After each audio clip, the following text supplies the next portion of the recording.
Good morning बच्चों। इस video से पहली वीडियो में आपने उपसर्ग के बारे में पढ़ा। आज मैं निधि जैन आपको इस वीडियो में अपठित गद्यांश और अपठित पद्यांश के बारे में बताऊंगी। अपठित अर्थात जो पहले से ना पढ़ा हो, और गद्यांश किसी गद्य का भाग, प्रोज, जैसे आप इंग्लिश में पढ़ते हो ना प्रोज और पोइट्री, तो ये गद्यांश यानी कि प्रोज फॉर्म में। ये पैराग्राफ आपका किसी कहानी का, निबंध, लेख या जीवनी का अंश या भाग हो सकता है। इसके बाद इसके प्रश्न दिए जाते हैं जिनको आपके उसके उत्तर देने होते हैं। तो गद्यांश को पढ़कर जो प्रश्नों के उत्तर देने हैं, प्रश्नों के उत्तर देने से पहले आपको ध्यान देना कि आपने गद्यांश को ध्यान से पढ़ना है। तो मैं यहाँ पर गद्यांश को पढ़ रही हूँ, आप उसको ध्यान से सुनेंगे। परोपकार से बढ़कर और कोई पुण्य नहीं है। वेदों और उपनिषदों में भी यही कहा गया है। भारतीय संस्कृति परोपकार के लिए जानी जाती है। महर्षि दधीचि ने वृत्रासुर से देवताओं की रक्षा के लिए उन्हें अपनी अस्थियां दान में दी थी। राजा शिवी ने कबूतर की रक्षा के लिए बाज को अपना मांस काटकर खिलाया। देश को स्वतंत्र कराने के लिए हजारों भारतीयों ने अपने प्राण त्याग दिए थे। दूसरों के कष्टों को अपना कर देखिए, कष्ट में किसी का सहारा बनकर देखिए।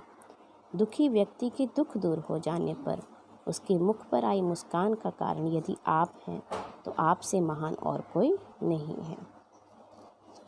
के बाद प्रश्न पढ़ेंगे, सबसे बड़ा पुण्य क्या है? तो आंसर पैराग्राफ में मिल रहा है, परोपकार सबसे बड़ा पुण्य है। एक ध्यान और देंगे, जब आप क्वेश्चन के आंसर ढूंढ रहे हैं तो लाइन को एज इट इज़ पूरी लाइन नहीं लिखेंगे कि पूरे परोपकार से बढ़कर और कोई पुण्य नहीं है। इसको आप क्वेश्चन के अकॉर्डिंग अपनी लैंग्वेज में चेंज करके लिखेंगे। परोपकार सबसे बड़ा पुण्य है, ठीक है। नेक्स्ट क्वेश्चन है, महर्षि दधीचि ने देवताओं को अपनी अस्थियां क्यों दी? तो इसी पैराग्राफ में मिल रहा है, महर्षि दधीचि ने वृत्रासुर से देवताओं की रक्षा के लिए अपनी अस्थियां दी। महान कौन है? इसका आंसर बनेगा, दुखी व्यक्ति के दुख दूर हो जाने पर उसके मुख पर आई मुस्कान का कारण जो व्यक्ति है वह महान है। नेक्स्ट क्वेश्चन, गद्यांश का उचित शीर्षक लिखें। शीर्षक में बच्चे मोस्टली क्या मिस्टेक करते हैं? शिक्षा लिख देते हैं।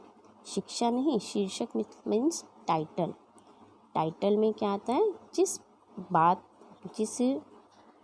चीज़ के बारे में या जिसके बारे में पैराग्राफ में बताया गया है, जिसके आधार पर वो पैराग्राफ लिखा गया है, उसको कहते हैं उसका शीर्षक। तो इस पैराग्राफ में किसके बारे में बताया गया? परोपकार के बारे में। तो गद्यांश का उचित शीर्षक परोपकार है। इसके बाद हम पढ़ेंगे अपठित पद्यांश। पद्यांश या काव्यांश, इसको पद्यांश भी कह सकते हैं और काव्यांश भी कह सकते हैं। अपठित यानी बिना पढ़ा हुआ, आपने पहले से ना पढ़ा हो, कि बुक का ना हो ये। और पद्यांश या काव्यांश यानी कि पोयम का भाग, किसी पोइट्री फॉर्म में होगा ये। तो आइए इसको पढ़ते हैं।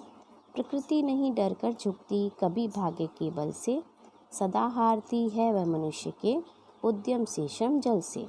भाग्यवाद आवरण पाप का और अस्त्र शोषण का, जिससे रखता दबा एक जन भाग दूसरे जन का। एक मनुष्य संचित करता है अर्थ पाप के बल से, और भोगता उसे दूसरा भाग्यवाद के छल से। नर समाज का भाग्य एक है, वह श्रम वह भुजबल है, जिसके सम्मुख झुकी हुई पृथ्वी विनीत नभ तल है। इस पैराग्राफ में पहले इसके अर्थ को समझेंगे कि प्रकृति कभी नहीं झुकती किसी के भाग्य के बल से।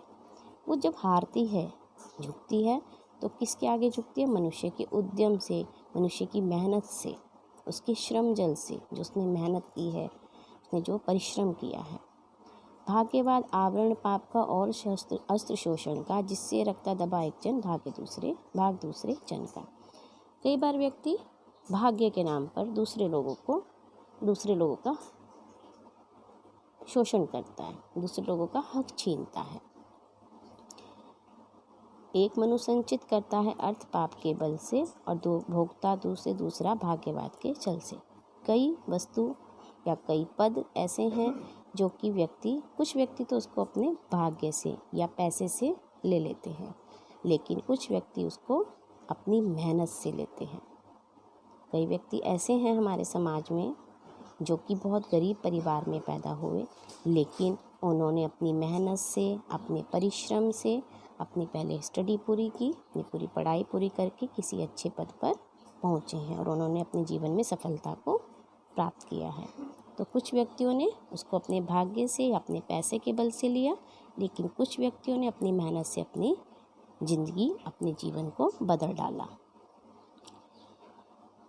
वह श्रम है, वह भुजबल है, जिसके सम्मुख झुकी हुई पृथ्वी विनीत नभ तल है।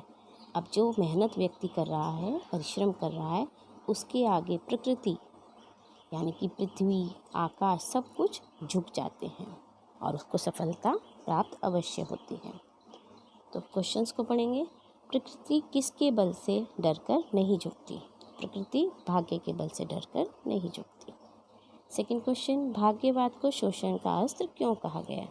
तो भाग्यवाद को शोषण का अस्त्र इसलिए कहा गया है क्योंकि भाग्य के नाम पर कुछ लोगों द्वारा दूसरों का हक छीना जाता है। कुछ व्यक्ति दूसरों का हक छीन लेते हैं। नेक्स्ट क्वेश्चन, नर समाज का वास्तविक भाग्य किसे कहा गया और क्यों? तो नर समाज का वास्तविक भाग्य परिश्रम और भुजबल है। और क्यों कहा गया है? क्योंकि इस समाज में कुछ व्यक्ति भाग्य से और कुछ व्यक्ति परिश्रम से, अपने भुजबल से, मेहनत से सफलता को प्राप्त करते हैं।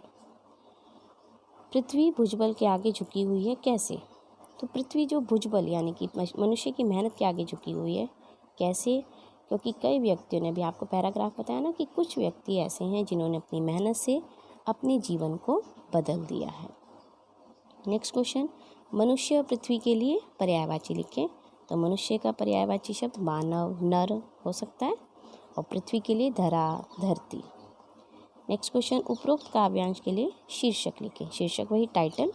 तो इस पैराग्राफ को पढ़कर पता चल रहा है इसमें परिश्रम के बारे में कहा गया है। तो परिश्रम जीवन का निर्माता, या हो सकता है परिश्रम सफलता की कुंजी।